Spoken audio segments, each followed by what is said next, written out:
also had a high-pitched voice, which didn't help.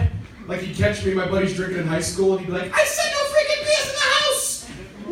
And my friends would be like, well, I'm gonna bring over a beer just so I can hear that again. It was hilarious. I'm a Boston man. How Boston am I? I have worked at 3 Dunkin' Donuts. I'm not bragging.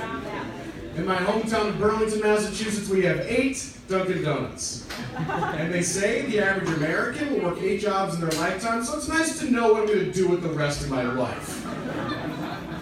My first day on the job at the first Dunkin' Donuts, I was 15 years old. I walked in. They said, you reek of marijuana. And I said, it's from the marijuana. And they said, you're fired.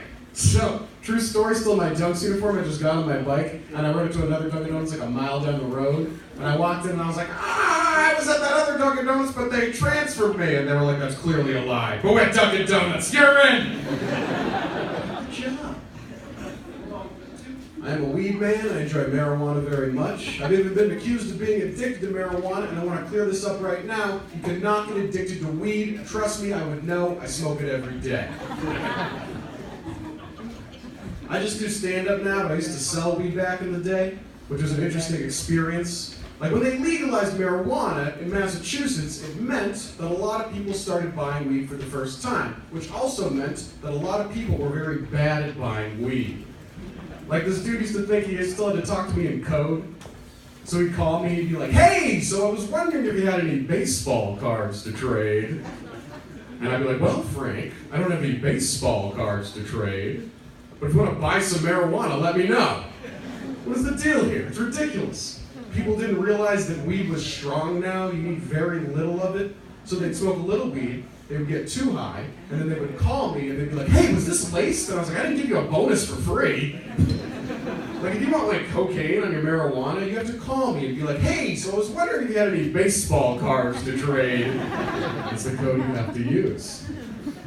That's the thing with weed is there's no breathalyzer for weed. So if you're too high, you have to make that call yourself. You have to decide. I call that the ceiling when you get too high. Yeah, you get it, because you're too high. I had my ceiling moment last week. I was walking down the street, and I forgot which arm you're supposed to swing while you're walking. And then I tried to play it cool, but trying to play it cool when you're high makes you look super uncool, so I was just walking down the streets of Boston like...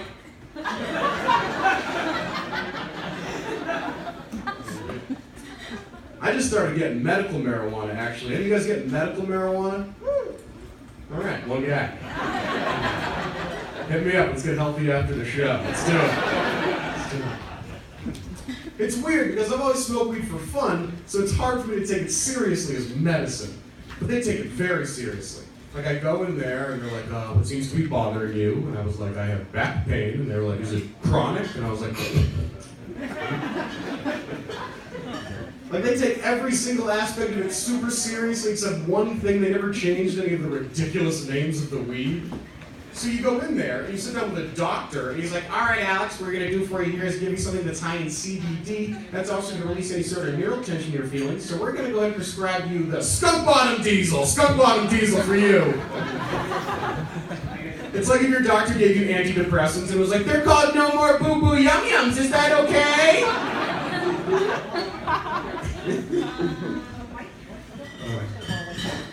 We're 26 now, and I know the millennials are the worst. We're the worst. With the sloppy haircuts and the beards and the flannels, it's ridiculous. They can never stay off their phones, it's a goddamn travesty. So listen. It's crazy because I've noticed that there are a lot of things that happen that have changed stuff, right? 26 is an age where you become an adult. You have to start interacting with adults. But there are phrases that my parents' generation will use that mean completely different things to me. Like hook up. Yeah. Like, I guess hook up used to mean you're just going to meet up with people and go do something. And now hook up means that you're going to have sex. So my mom will be like, oh, your cousin's in town. You guys should hook up.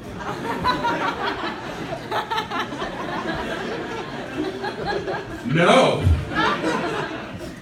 She just doesn't know the rules now. The social rules have changed. Like, my mom does this thing, which a lot of moms do, and if you're a mom and you do it, stop. She'll sign her texts.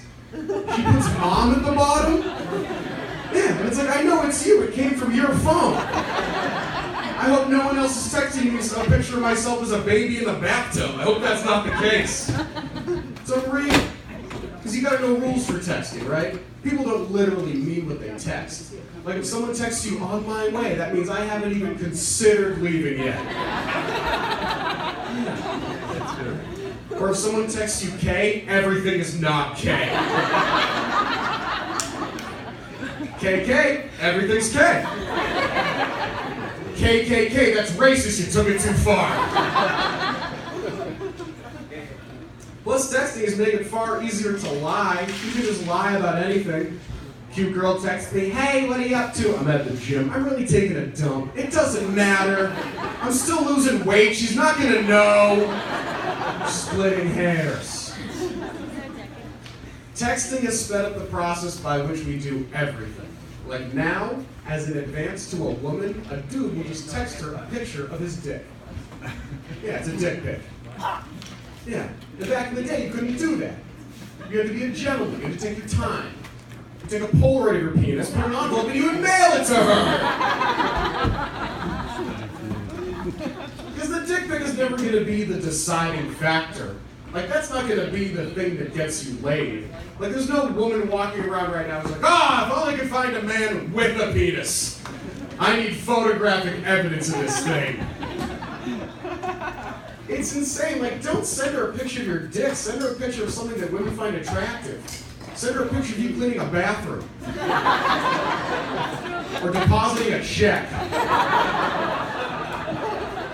Or just a picture of you not taking a dick pic. Literally anything else. You gotta be real careful with that stuff now, man. You gotta be real careful with who you are online, who you are on social media, because that's who you are to the rest of the world. Like I had an incident years ago where I left my Facebook open and my roommate logged on and he had a status for me. And he was like, everyone, I'm tired of lying to you. I'm tired of lying to myself. I'm gay. Yeah, and I was like, whatever, no one's gonna believe this. A lot of people believed it. Whole lot of people. Whole lot of people. In their defense, I was on the wrestling team all through college, so I get it. I totally get it. And at first I was mad about this, but then I saw that I was getting a lot of positive feedback. Like everyone was like, oh my God, good for you, you're so brave, we always knew. I guess I'll take it. I want those likes. The likes are important. They're the life force of a millennium. We need the likes. We need them more than anything. And I'm trying to get good likes, because there's different kinds of likes. Like a like from a dude, that's worth 1 like. A like from an attractive woman, that's worth 10 likes. A like from a celebrity, that's worth 100 likes. A like from a family member, that's worth no likes. That's worth no likes at all. It's like kissing your sister, it doesn't count. It's true, man. Like the craziest thing to me now is the fact that on Facebook, they give you a like button, they give you a mad button, they give you a sad button, but there's still no doesn't give a shit button. Yeah, which I would use a lot more. I don't want to ignore the post, I want them to know I don't give a shit about it. Yeah. You know, like when people are like, just accepted a big job offer, Alex Giampapa doesn't give a shit. How about this one? I'm pregnant, here's a picture of my ultrasound. Gross, Alex Giampapa doesn't give a shit. Here's a picture of me in my new bikini. Alex Giampapa likes this. You gotta double back sometimes. Just to recover. That's good, man. What was surprising to me was that for a long time, and at that time, I had a girlfriend. Okay? At that time, I had a girlfriend. And yet people still believed it. We broke up because, you know, we weren't compatible. It was one of those things where I'm a Virgo, she's a whore. I have a new girlfriend now. She's incredible. She's like when you get a bag of trail mix and there's like a ton of M&Ms in there. You know? Very sweet, still mostly nuts.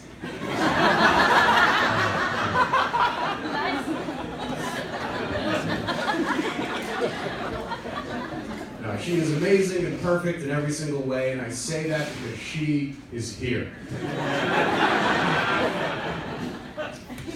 It's true, man. It's true. You gotta be out there, you gotta be active.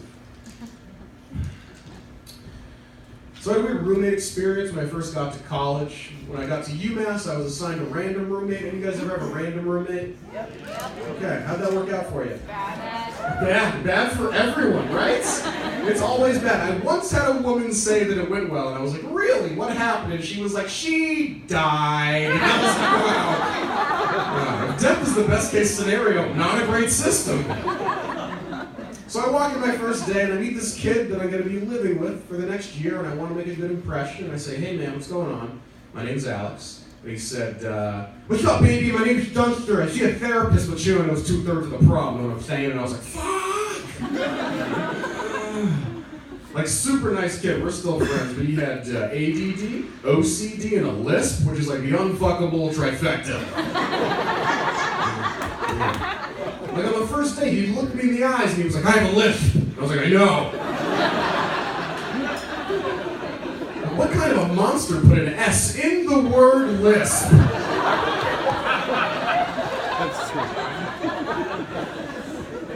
That's like if stutter was spelled S-T-U-T-U-T-U-T-U-T-U-T-U-T-U.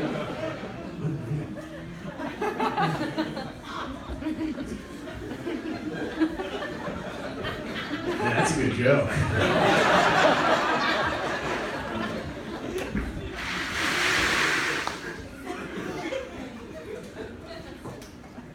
I'm a big hip-hop fan. I love rap music. Anyone here?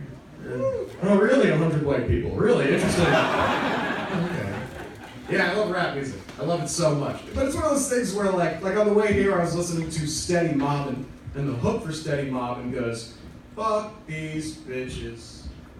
Fuck these bitches. Beautiful song. But on the radio, they have to edit the songs. So this song literally just goes, these.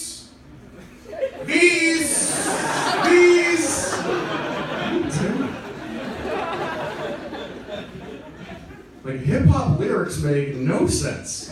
They're crazy. Lil Wayne has a line in that song where he goes, I got 10 bathrooms I could shit all day. Man, you can have one bathroom and shit all day. I've done it. I didn't feel that baller. Hip-hop is one of those things where when I listen to it, I can always nod my head along to the beat, but I can't agree with what's being said in the songs. Because it's always like, I grew up tough. And I'm like, not particularly. And they're like, we got hoes and weed. And I'm like, are you guys landscaping? And they're like, Daddy wasn't home. And I'm like, mine was. He's religious and nice and his name is Sandy. All right, guys, that's all from me.